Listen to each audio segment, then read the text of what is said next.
talking about the promoted tweet. And I hadn't had anything to drink, I promise, but I got all inspired and crazy about like what the promoted tweet was going to mean.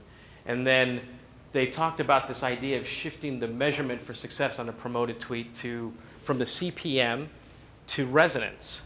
And everybody in the audience was kind of like, just taking notes, taking pictures, like, oh my God, it's Evan Williams, ah.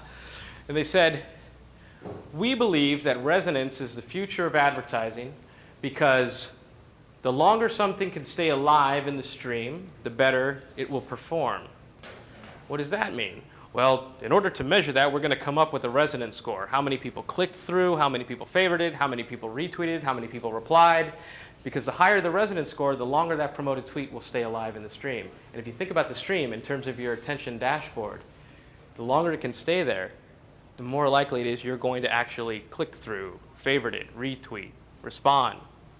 And so if they're going to measure that in terms of advertising and in terms of success, well, that same model works for the content you produce, right? If you can build in relevance into each bit of video that you create, each tweet, each blog post, if you can make it matter through empathy, through emotion, through creative, what have you, if you can make it shareable, it's going to stay alive longer in the stream. Relevance, resonance, significance, meaning that the more you do this, the chances are the more successful you become. The more successful you become, the more influential you become in these social networks, the more trusted you are.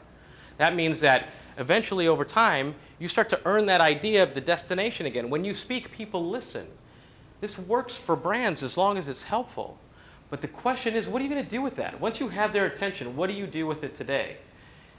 There's interesting data that shows, well, what happens is they go visit your website.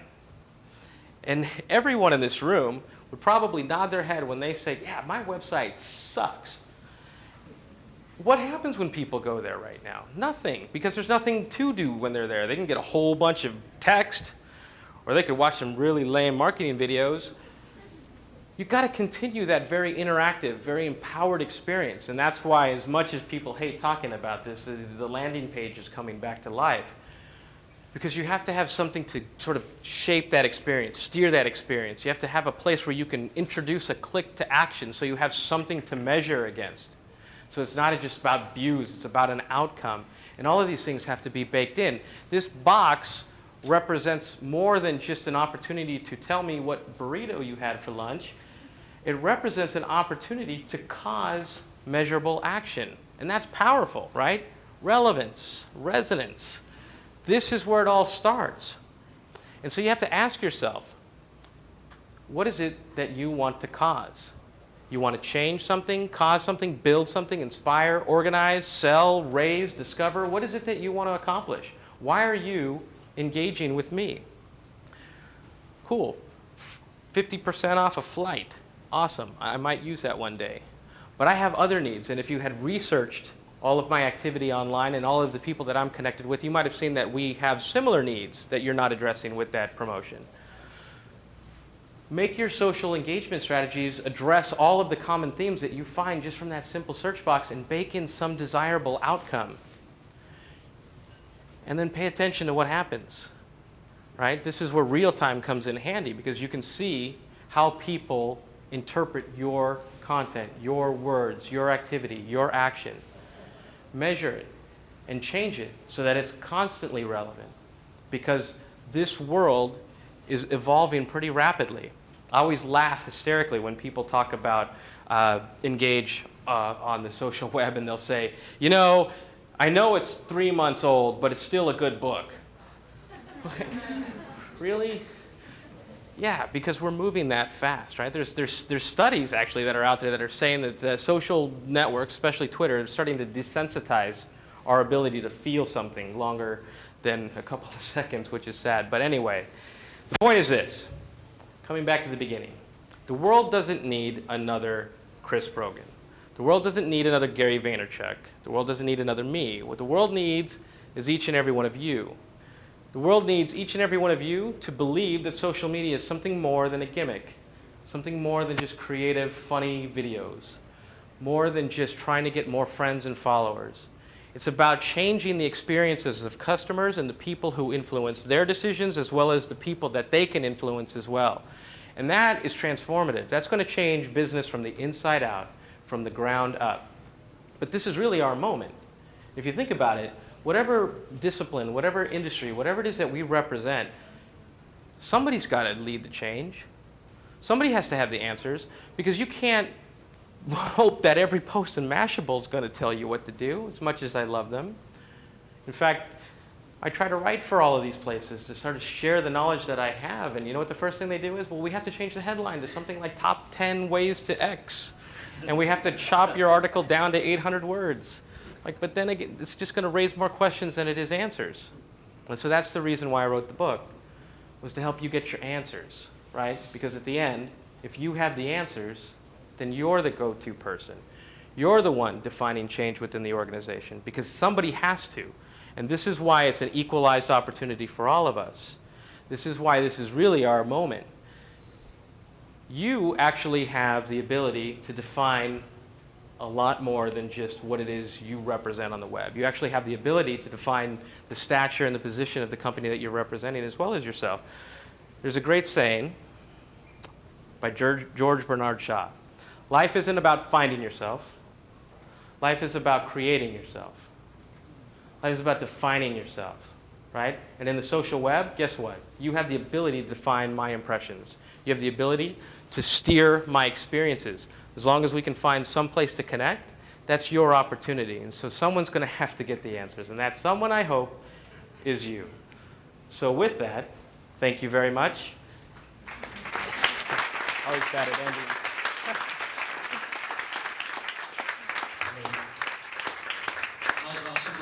A few questions from the audience. I have a microphone here, and I have a microphone towards the back of the room.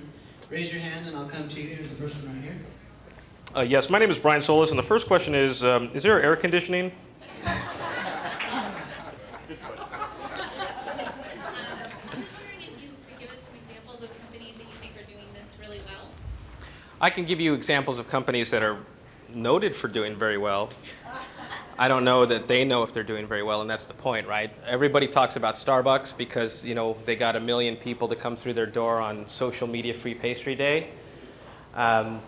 There's Dell, which I'll tell you this. Dell, I do think is doing a good job, and the reason why is because they actually have a culture that has accepted the transformation of what social media means, and that came from the top down. That actually came from Michael Dell calling his technical support people at home like, oh my God, did you see this thing explode on Twitter? We need to find a fix for this right now. And so because of Michael Dell and because of his team success, like Richard Binhammer leading, Richard at Dell, they've been able to sort of socialize the entire organization. So customer service, marketing, public relations, advertising. In fact, they're going to be one of the first divisions that has successfully implemented a full investor relations strategy on social media. eBay is doing a really good job on those fronts too, which means that they've got the legal team bought in on how to say more than they used to say. So those are companies that I see that are blazing the trail from a cultural standpoint, and so I'll give them some good props for that. But everybody else, I don't know that they baked success into their own campaigns. In fact, I know they didn't, right? And so that's the point, right? As much as I love looking at case studies, and I include a bunch in the book, I will say this. That, if you know Chris Hewer is the founder of Social Media Club, and he has this saying. He says, we all tend to look at social media and case studies as this box, as this proverbial box. And then we're told to think outside of it. So what if there was no box? How would that change how you approach social? And I do not look at what any other company is doing. I first look at the search box and to see what my customers and the people who are influencing them are doing and saying and connecting and how, and reverse engineer my strategies that way, because they'll be a little bit better than anything that you can read about. Good. Andy, can we get a little more volume on Brian? Another question?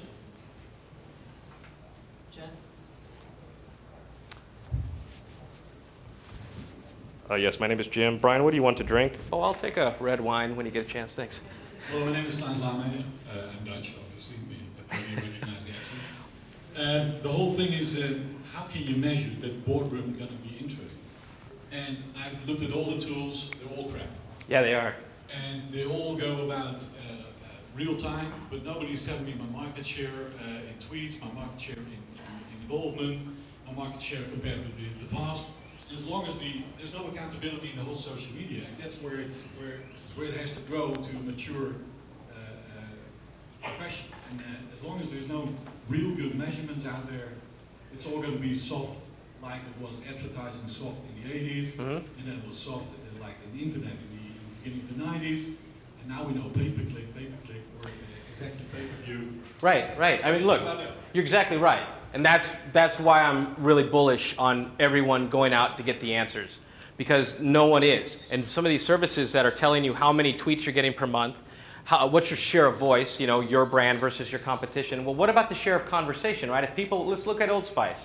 It's not about Old Spice versus any one of their competitors. It's about, in the world of body spray or deodorant, where do you fall in the social web, right?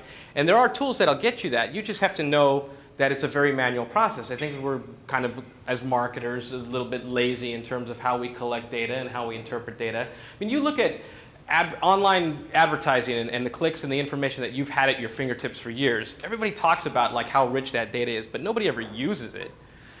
So social media marketing tools are, you know, really just that. I mean, they're just tools. I actually do most of my work manually, and I go collect that information manually and look at the information that's interesting to me in the boardroom, right? Because if I can't say if. Every single time I do this, you find trends and themes and interests and things like, holy shit, I can't believe we didn't even know that was going on.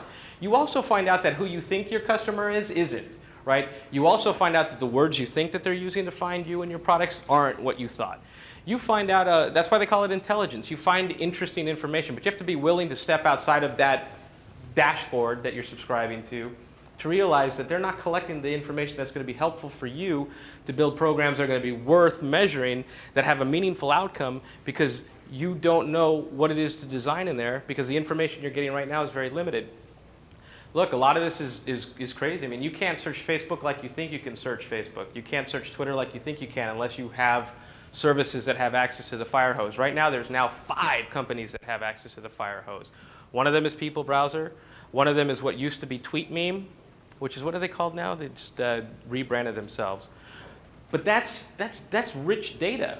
And that's why, again, in hybrid theory, part of the role that we become is this research, this data analyst, in order to find what's taking place and find the nuggets necessary to build them into things that are going to have compelling sort of, I guess, ideas, and not just ideas, but ways to sort of inspire meaningful programs that the board or the C level is going to be able to connect with, right? And the other bit is they don't care about tweets, and they don't care about the number of people on Twitter and the number of people on Facebook. What they care is what they've always cared about, is how does that impact my bottom line? So you're already running successful marketing programs. You're already running successful sales programs.